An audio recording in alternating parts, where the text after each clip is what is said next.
Hello friends, आप सबका स्वागत है हमारे यूट्यूब चैनल मार्ट 20 क्लास में। आज हम पढ़ेंगे हिंदी चैप्टर 2, लेसन है बलिदान। ये एक स्टोरी है। मध्याह्न का सूरज अंगारे बरसाने के बाद थक कर ढल गया। उस भीषण जंगल में सिसोदिया, कुलभूषण, मेवाड़पति राणा प्रताप और उनके शूरवीर भाई शक्ति सिंह के दौड़ते हुए घोड़ों को तनिक भी विश्राम नहीं मिला। मध्याह्न दोस्तों दोपहर का समय, इसका मतलब है दोपहर का समय था। बहुत तेज धूप था और जंगल में सिसोदिया वंश के जो मेवाड़ का राजा राणा प्रताप थे, कुलभूषण थे, उनके भाई थे शक्ति सिंह, वो उनके घोड़े दौड़ रहे थे।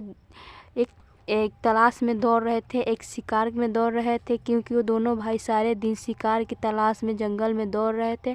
अभी अभी एक जंगली सूअर के पीछे उनके घोड़े बेतहाशा दौड़ रहे थे। एक जंगली सूअर के पीछे उनके घोड़े बेतहाशा बिना रुके दौड़ रहे थे।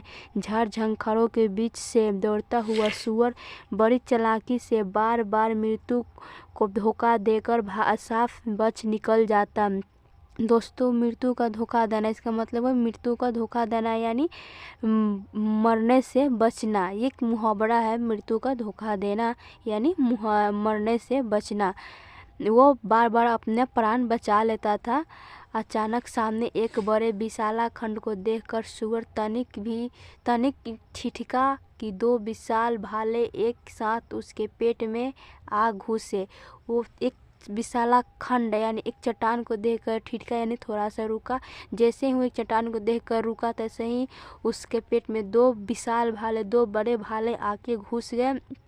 इधर घायल सूअर लुढ़क कर गिरा तो उधर दोनों भाइयों के हाँफते हुए घोड़े उसके पास आकर रुक गए। महाराणा के पीछे दौड़ते हुए सैनिकों ने हर्षित होकर जयनाद किया, महाराणा की जय। जैसे ही उन लोगों का शिकार हुआ, जैसे ही उनके भाले उसके सूअर के पेट में घुसा, सूअर लुढ़क कर गिरा, वो गिर गया। तैसे ही उनके घोड़े हाँफते हुए आके रुक गए और उनके पीछे जो सैनिक थे वो खुश हुए और देखे कि महाराज ने शिकार कर लिया, तो खुशी से उनका जयनाद किया, उनका जय जयकार किया। घूमकर शक्ति सिंह ने प्रताप की ओर देखा और कहा, महाराणा, इस शिकार को मारने का श्रेय मेरे भाले को है। शक्ति सिंह ने प्रताप को, अपने छोटे भाई ने बड़े भाई की तरफ देखा और बोला, महाराणा, इस शिकार को मारने का श्रेय मेरे भाले को है। इस शिकार का मारने का पुण्य मेरे भाले को है। मेरे ही भाले ने पहले घुसकर इस पशु के प्राण लिए। आगे देखते हैं। राणा की त्योरियां चढ़ गई। इसका मतलब है त्योरियां चढ़ जाना यानी वो बहुत क्रोधित हो गए। जो उनके बड़े भैया थे बहुत क्रोधित हो गए और करकती हुई आवाज़ में उन्होंने कहा, अशिष्टता मत करो शक्ति सिंह। वो गुस्से में आके बोले, अशिष्टता मत करो यानी बदतमीजी मत करो शक्ति सिंह। चेतन तुम्हारे घोड़े से कुछ आगे बढ़ गया था, मैंने ही पहले उसके पेट में अपना पहला भाला भोंका। चेतन दोस्तों, जो महाराणा प्रताप के जो घोड़ा था उसका नाम था चेतन। वो चेतन शक्ति सिंह के घोड़े से आगे चला गया था और महाराणा प्रताप ने ही अपना भाला उस सूअर के पेट में भोंका था, घुसाया था। तुम्हारा इस तरह बढ़ चढ़ कर बोलना अच्छा नहीं है, यानी तुम्हारा ज़रूरत से ज़्यादा बोलना अच्छा नहीं है।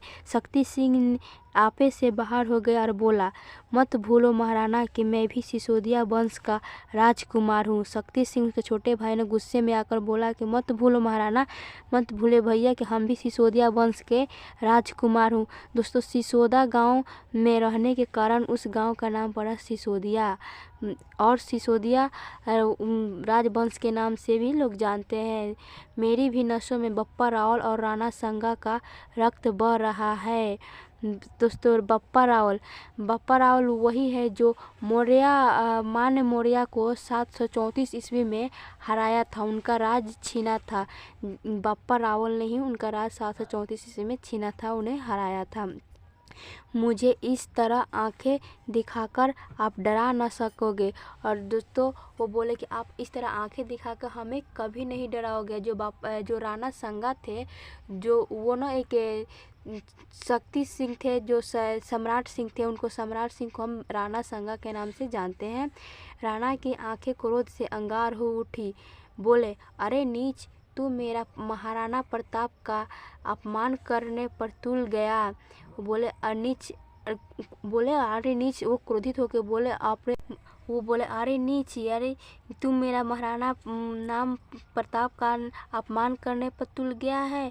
ठहर, इसका दंड तुझे अभी न दिया तो मेरा नाम भी प्रताप नहीं। बोले, रुको, अगर इसका सजा तुम्हें नहीं दिया तो मेरा भी नाम प्रताप नहीं।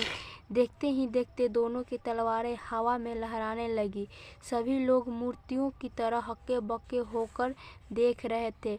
देखते देखते दोस्तों, इसका मतलब है देखते देखते उन दोनों भाइयों का तलवार हवा में लहराने लगी और मूर्तियों की तरह हक्के बक्के होकर देखना, यानी आश्चर्यचकित होकर देखना। जो भी राज के लोग थे उनके, वो आश्चर्यचकित होकर देखने लगे कि ये दोनों भाई आपस में क्यों लड़ रहे हैं। सहसा राजपुरोहित आगे बढ़ा और बोला, ठहरो। दोस्तों, उनके जो राज में जो राजपुरोहित जी थे, जो पंडित जी थे, वो बोले, रुको। उनका नाम था, राजपुरोहित जी का नाम था नारायण दास सपालीवाल, जो उस राज के महापंडित जी थे। उनके राजघराने के राजपुरोहित जी थे। यह क्या कर रहे हैं आप लोग? आप बीच में मत पड़िए पुरोहित जी, राणा ने जोर देकर कहा। मेरा महाराणा प्रताप ने जोर देकर कहा कि आप बीच में मत पड़िए पुरोहित जी। हाँ, आपको हमारे बीच में आने की ज़रूरत नहीं है पुरोहित जी, मेरा फैसला हमारी तलवारें करेंगी। उनके छोटे भाई ने बोला कि हमारे बीच में आने की आपको कोई ज़रूरत नहीं है, हमारा फैसला हमारे तलवार करेंगे। शक्ति सिंह ने गरजते हुए कहा। इधर राणा और शक्ति सिंह की तलवारें टकराई और उधर एक क्षण का विलंब किए बिना राजपुरोहित दोनों के बीच में कूद पड़े। इन दोनों की तलवार, जैसे इन दोनों भाइयों की तलवार आपस में टकराई दोस्तों, वैसे ही उनके जो पुरोहित जी थे, राजपुरोहित जी, एक क्षण का विलंब नहीं की, थोड़ा सा भी देरी नहीं की और दोनों के बीच में आग कूद पड़े। एक ही पल में राजपुरोहित का लहूलुहान सिर धड़ से अलग होकर तड़पने लगा। एक ही पल में, थोड़े ही देर में उनका जो सर धड़ था ना, अलग अलग हो गया और तड़पने लगा। वो तो झगड़ा सलटाने के लिए ना बीच में कूदे थे, उनको थोड़ी ना पता था कि वो मेरा सर कट जाएगा, मेरा बलिदान हो जाएगा। दोनों अस्तव्य रह गए, दोनों भाई खामोश हो गए। तलवारें जहाँ की तहाँ ठहर गई। दोनों ने कल्पना तक न की थी कि राज के सच्चे सेवक और सबके लिए आदरणीय राजपुरोहित मेवाड़ की मर्यादा और सम्मान के लिए इस प्रकार बात ही बात में अपना आत्म बलिदान दे देंगे। उन दोनों भाई ने कभी सोचा भी नहीं था कि बात ही बात में राजपुरोहित जी नारायण दास सपालीवाल बात ही बात में अपना प्राण दे देंगे, अपना आत्म बलिदान दे देंगे। जो मेवाड़ राज्य के सबसे प्रिय थे, सबसे ज्ञानी थे, उन्हें जो मान सम्मान मिलती थी और वो इतने प्रिय थे, दे देंगे दोस्तों। आगे है, दे देंगे। दोनों भाइयों ने एक दूसरे को देखा और घोर ग्लानि से सिर नीचा करके अलग अलग दिशाओं की ओर मुड़ गए। दोस्तों, इसका मतलब ये हुआ कि घोर ग्लानि करना मतलब अपना सर नीचा कर, अपना शर्मिंदगी महसूस करना, अपने प्रति घृणा करना, और वो दोनों अपने अपने राज्य की ओर, अपने अपने दिशा की ओर चले गए। राजपुरोहित का बलिदान उन्हें जैसे बार बार चेतावनी दे रहा था। देश और समाज के हित के सामने व्यक्ति के अपने हित और मान सम्मान कोई अर्थ नहीं रखते। उनका जो बलिदान था, जो राजपुरोहित जी का बलिदान था, वो बार बार चेतावनी दे रहा था दोस्तों कि अपने हित के लिए, अपने मान सम्मान के लिए, अपने राज्य की रक्षा करने के लिए अपना प्राण, मान सम्मान कोई अर्थ नहीं रखते हैं।